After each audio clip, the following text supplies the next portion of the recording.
Quand on voyage sur une autoroute, les noms des villes, des villages et des sorties défilent sous nos yeux et parfois n'accrochent même plus notre attention.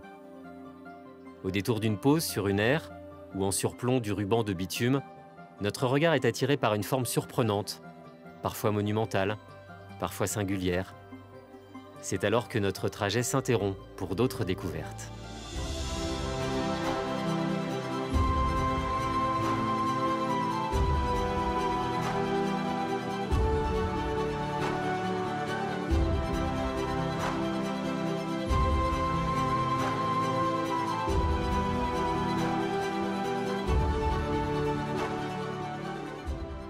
Sur l'autoroute A8, dans le Var, à une quinzaine de kilomètres de Brignoles, faites une pause sur l'aire de Roudaille. C'est ici qu'en 1983, le sculpteur Beppo, natif d'Aix-en-Provence, a réalisé le Cyclope, une œuvre d'inspiration mythologique de près de 5 mètres de haut. Nous l'avons rencontré dans son atelier à Draguignan. Le Cyclope, c'était le gardien d'une porte de la Méditerranée.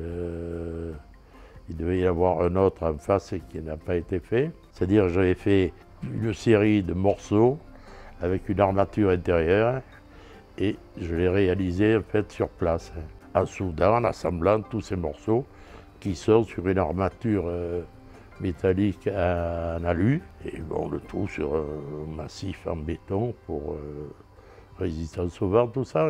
Tout ça c'est étudié par un ingénieur, par un architecte.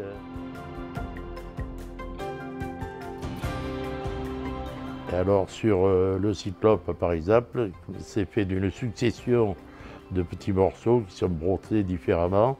Ça donne des reflets différents et ça prend l'environnement de la sculpture, quoi. Ça prend le ciel, ça prend la verdure autour. Si une voiture passe, bon, ben, on la voit. C'est un traitement plus que la matière.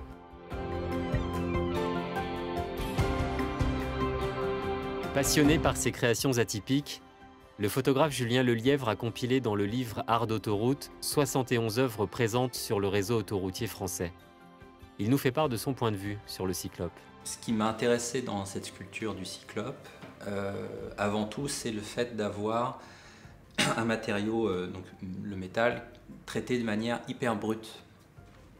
Donc avec les soudures très apparentes, les traces des outils.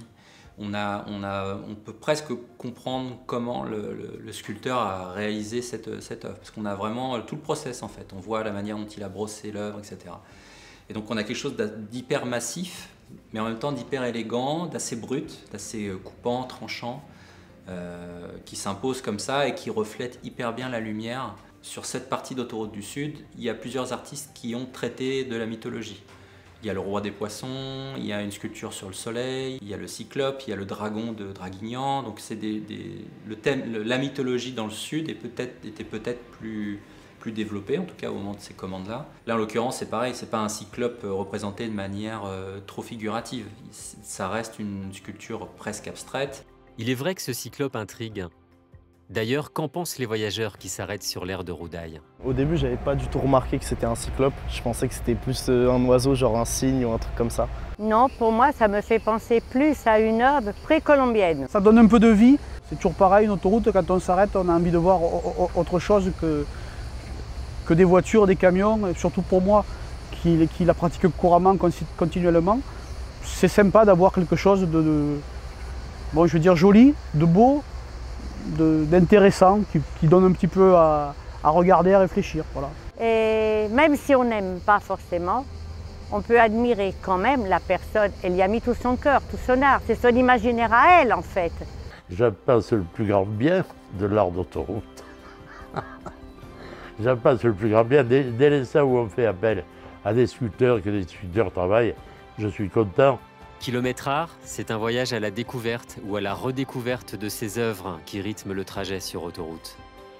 Parfois méconnues, bien que familières, ces curiosités valent le détour. Soit parce qu'elles évoquent des souvenirs de voyage, en famille ou entre amis, soit parce qu'elles nous permettent cette plongée inattendue dans l'art, dans la science ou dans l'histoire.